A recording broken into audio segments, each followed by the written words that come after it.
La gestion des limaces, c'est vraiment un très gros sujet en agriculture. Et donc on vous laisse tout de suite avec Thierry Guin de l'APAD qu'on a pu interviewer au Méca Cultural.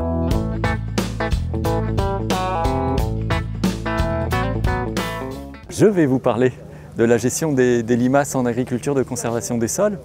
Donc c'est une réalité qu'on observe surtout depuis 3-4 ans. On a des années humides avec de la pluie assez régulière, du froid qui est de moins en moins présent. Les gelées deviennent de plus en plus rares en France, et ça c'est en France entière, même dans l'est de la France. Et du coup, c'est les conditions idéales pour que les limaces continuent à où elles ont le gîte et le couvert, comme on dit, et puis potentiellement des prédateurs, mais qui ne sont pas forcément en nombre. Donc voilà, c'est un point de vigilance important aujourd'hui en ACS. Pendant tout un moment, on a pu dire que voilà, il y avait un équilibre biologique qui pouvait se créer dans les sols. Ce qui fait qu'à un moment donné, voilà, au bout de 5-6 ans, les agriculteurs disaient je ne suis plus embêté par les limaces.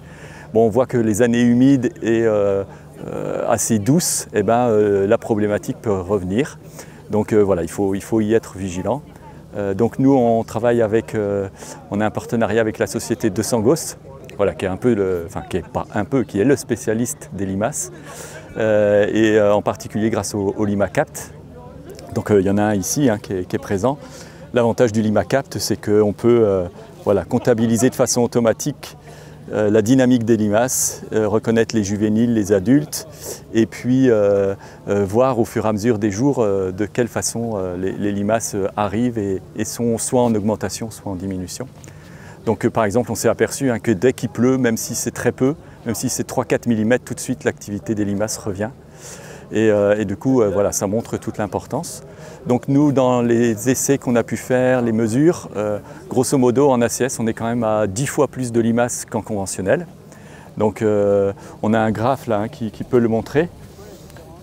Ce graphe ici, en orange, c'est le réseau APAD et en bleu, c'est le réseau conventionnel. Bon, on voit bien que voilà, on a un nombre de limaces qui est beaucoup plus important. Et on voit qu'à chaque fois qu'il y a une petite pluie, tout de suite dans la foulée, on a le nombre qui augmente. Donc ça montre bien que la pluie est un élément important à anticiper sur la gestion des limaces. Alors c'est bien ce qui est écrit ici, le nombre de limaces ne fait pas le dégât. C'est-à-dire que l'avantage de l'ACS, c'est qu'il y a beaucoup de débris végétaux et la limace fait partie des détritivores.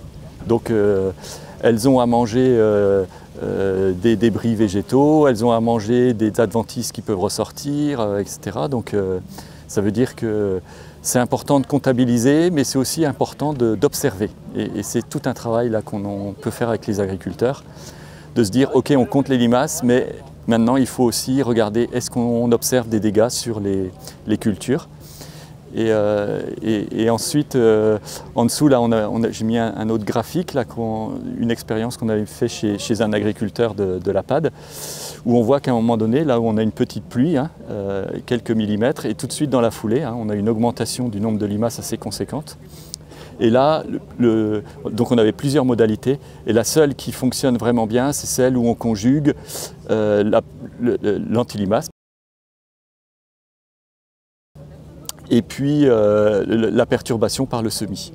Donc c'est vraiment la conjonction de trois pratiques qui a permis de faire passer, on voit en une journée, on a divisé quasiment, on a diminué très fortement le nombre de limaces et ça devient après quelque chose qui est assez facile à gérer. Donc mesuré au LimaCapt. Donc là c'est mesuré au LimaCapt, c'est lui qui nous permet tous les jours de voir les adultes et les juvéniles. Et comme ça on voit bien cette dynamique. Et là, on voyait bien, si l'agriculteur voulait semer voilà, vers le 20-25 août, il avait tout intérêt à gérer ses limaces, parce qu'autrement, voilà, on aurait pu avoir des dégâts relativement importants sur une plante comme le colza qui est très appétante. Donc voilà un petit peu ce qu'on essaye de faire, et puis ça montre bien cette importance d'observer les limaces. Et aujourd'hui, on a différents critères qui nous permettent de dire, là, il faut protéger au moins la ligne de semis. Parce qu'autrement, voilà, dans toute la phase d'émergence, on sait que par exemple pour du colza, si jamais la limace mange le petit germe qui sort, c'est fini, il n'y a pas de compensation comme avec du blé. Donc la protection de la ligne de semis fait partie quand même des sécurités qu'on peut mettre en place pour gérer les limaces. Et puis après, on peut le faire aussi au fur et à mesure de l'avancée, en comptant et puis en observant, quoi. Et dans ce que toi, tu as pu observer dans le réseau, quelles sont les espèces de couverts végétaux qui peuvent te mettre à risque en augmentant Enfin, quelles espèces de couverts végétaux sont très appétantes et augmentent la pression limace à la destruction de ce couvert, quoi? Ben en fait, on a eu toute une discussion, hein. La question, c'est est-ce que j'affame les limaces, c'est-à-dire je leur donne rien à manger, ou au contraire, est-ce que je les nourris? Et en fait, on s'aperçoit que voilà, c'est toujours comme avec le vivant, hein, c'est un entre-deux. C'est-à-dire, affamer une limace, c'est une utopie, on n'y arrive pas. Par contre, le jour où elle n'a pas mangé pendant 3 mois, le jour où elle sort, là, elle est affamée, et s'il y a quelque chose qu'on vient de semer, elle va le ravager complètement. Donc on est plutôt partisan, voilà, dans les couverts végétaux, de mettre quelques plantes comme du colza, comme du tournesol. Mais il ne faut pas en mettre trop non plus parce qu'autrement on va les gaver et puis là elles vont se reproduire encore plus. Donc c'est de trouver le juste milieu entre donner un peu à manger mais pas trop. Et toujours sur ces espèces de couverts, sur la févrole, les études suisses disent que la févrole est appétante aux limaces. En France, j'ai l'impression que ce n'est pas le cas. Qu'est-ce que tu en penses? Alors effectivement, on observe dans la bibliographie, il y a des discours contradictoires. Nous, dans ce qu'on observe, c'est exceptionnel que la févrole se fasse manger par des limaces. Et quand elle se fait manger, c'est vraiment un peu de feuilles, mais jamais une plante entière, quoi. Donc nous, on n'a jamais observé de dégâts sur la févrole. C'est quelque chose qu'on ne voit pas. On n'a peut-être pas les mêmes limaces qu'ailleurs, hein, mais... Pour toi, quelle est la pertinence du roulage en post-semis pour gérer de la limace? Vrai effet ou effet complètement négligeable, il faut actionner d'autres leviers en plus? Ou est-ce que c'est quand même intéressant à mettre en place? Ben, en fait, c'est le roulage, pour nous, le roulage, ça fait partie des opérations culturales qui sont indispensables après un semis pour appuyer, pour bien faciliter le contact terre-graine, surtout en ACS depuis quelques années où on a des sols un peu soufflés. Donc pour nous, c'est indispensable. Et puis ensuite, ça écrase la limace, mais c'est aussi que ça diminue les anfractuosités. Et du coup, ça empêche un peu la limace de descendre dans le sol et du coup de se protéger en particulier soit du froid, soit du sec. Donc voilà, on sait qu'il y a un impact physique, mais aussi un impact à moyen terme.